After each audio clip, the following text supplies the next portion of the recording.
Today, I'm going to show you a jig that's going to replace your need for a track saw or a table saw. It's quick, it's easy, it's cheap, and most importantly, you can do it just one tool. Let's get into it. Recently, I placed a poll on YouTube for both woodworkers and DIYers alike, asking what was the one tool you think you could not survive without. After a lot of voting, the circular saw squeaked its way into first place.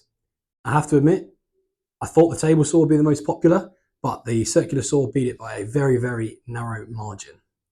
Now, part of this poll was that I'd set myself a challenge that whatever tool won, I would make a project using only that tool, both as a challenge to myself, to show viewers and other people out there that you don't need every tool to get started in woodworking. And frankly, I thought it'd be a good bit of fun. And not only that, whilst we make this project, I'm going to share with you 4 tips about how you can improve your use of the circular saw and therefore improve your woodworking as a whole. So when the circular saw was first picked, I've got to admit, I was stumped. Although the circular saw is a super useful tool, I was struggling to think of projects I could make using just the circular saw, apart from things like a bird table, of which there are already loads of videos on YouTube, and I didn't really want to do that. Then it hit me. When I first started out, I was desperate for a table saw, because pretty much every YouTube video I watched and every tutorial, you needed a table saw to make the project. And I'm not sure why. Maybe it's because we work out of small sheds over here in the UK. But in the UK, table saws are a lot less common for the average woodworker than they are in America, where it seems the majority of people buy one as their first tools. And in fact, they become a centerpiece of most people's workshops. And then when I finally did get a table saw, as much as I loved it and I use it all the time, my job site table saw, I quickly realized, wasn't big enough to actually break down large sheet goods like big plywood sheets. Which meant I then started longing for another tool, a track saw, equally as expensive as a table saw, and yet another tool that I couldn't afford. So, like a eureka or light bulb moment, I realized I could recreate a super useful jig I had back before I had a table saw that served as a really good replacement until I could afford such bigger tools. And the best thing about this jig, you can make it with just one tool. And that jig is, of course, a DIY straight cut track. All you're going to need to make this is some plywood and a circular saw. The first thing I'm going to do to make cutting down my sheet of plywood easier is I'm going to raise it off the floor by laying out some scraps of 2x4 it can balance on. And that brings me to tip number 1. Raise your sheet goods up off the surface, whatever work surface it may be, and support them on all sides so that 1, you don't risk damaging your blade or your work surface. In this example, I could easily damage my blade on the floor, but if I had a nice work table like this one outside, I could have damaged that or cut through it. And 2, it means that it's supported throughout the cut and it's not going to fall inwards, become unsteady, unstable, and therefore dangerous when you're making the cut.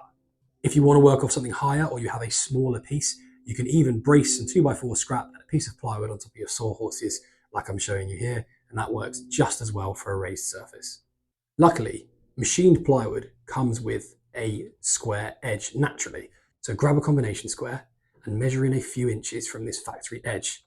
Then strike a line all the way across, and this is eventually going to become part of our fence for the track. When you carry this line across, make sure you use a straight edge to take it all the way over. You can see here I'm using a level, but whatever you've got is straight will do. And then I'm marking which side is the factory edge. This may seem like a strange step at the moment, but it's important, and I'll show you why in just a minute. But it does lead me nicely onto tip number 2, measuring and marking. The old saying goes, measure twice, cut once, and this couldn't be more true. I know we all want to rush ahead, and I'm really guilty of it, but if you don't take the time to measure or mark your build out properly at the start, you're going to end up with misaligned edges or things out of square, and I promise you it's going to cause you more problems than it's worth in the long run than it would if you just taken an extra few minutes to make sure you measure stuff out properly. I was terrible for this when I started out, and I learned that lesson really, really fast. If you take the time to measure and mark things properly, it's A, going to stop you getting confused which parts are which if you end up with a lot of flat pieces. B, it's going to help all your pieces fit together much better and more neatly when you go for assembly. If you don't take the time to do it, you're going to end up wasting a lot of time, effort, and wood, which frankly is expensive. With that line marked, I then adjusted the blade of my circular saw so that it was only just going past the depth of the plywood sheet I wanted to cut. And this brings me on to tip number 3. Adjust your blade so that it's only protruding the bare minimum or above or below the surface that you want to cut, whether that's with a circular saw or a table saw. 1, This stops more of the blade being exposed and therefore lowers the risk to your fingers. And two, like I alluded to at the start of the video, if you have got something underneath, a work surface or a hard floor, it stops you damaging that blade, which can be costly, expensive, and dangerous, and really ruin your project. Now all the adjustments are made, we can go ahead and cut our fence out. Don't worry about being too accurate here. Remember when we marked that factory edge earlier? This is why. So just go ahead and follow the line as best you can. Don't worry about it if it's a little bit squiffy. With the fence then cut out, place it back onto your sheet of plywood, giving yourself a few inches on either side. And then on the factory edge side, take your circular saw, butt the plate up against it, and make a mark on the outside edge of the plate. This way, we know how wide our final track has to be. Now this bit's super important. Although you just made a mark telling you how wide your base plate is, you need to then add another inch or two onto that and make another mark. And this is going to be our next cut line. It may seem weird, but it's going to come clear why you have to do this in just a minute. Just going to interrupt for a second and say that if you're enjoying this video, please go right ahead and click that like button. This helps boost me in the algorithm and gets this video pushed out to more viewers and more woodworkers around the world. And if you haven't already subscribed, please consider clicking that subscribe button.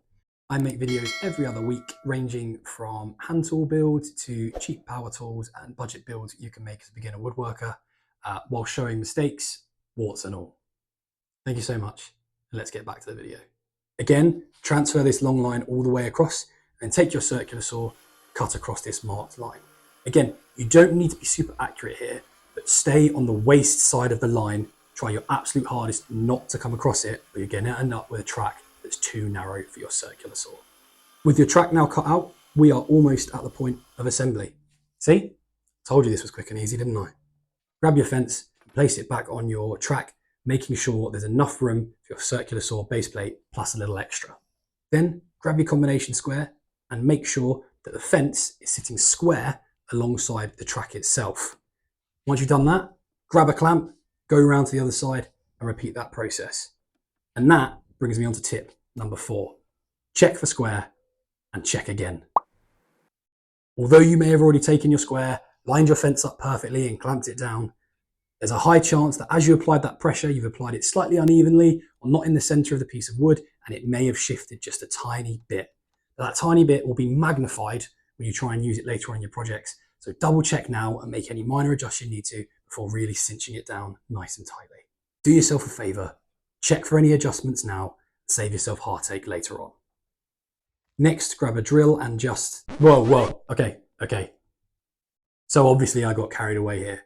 This is meant to be a one tool build and I just totally forgot and was in the heat of the moment putting this all together and started screwing it in using a power drill. However, you can totally just glue this down or use an old-fashioned hammer and nails and it will work just as well without needing the second power tool. So sorry about that. Let's get back on with the build. Once you've secured your fence down with whatever method you choose, it's now time to make the final cut and transform our rough jig into the finished product.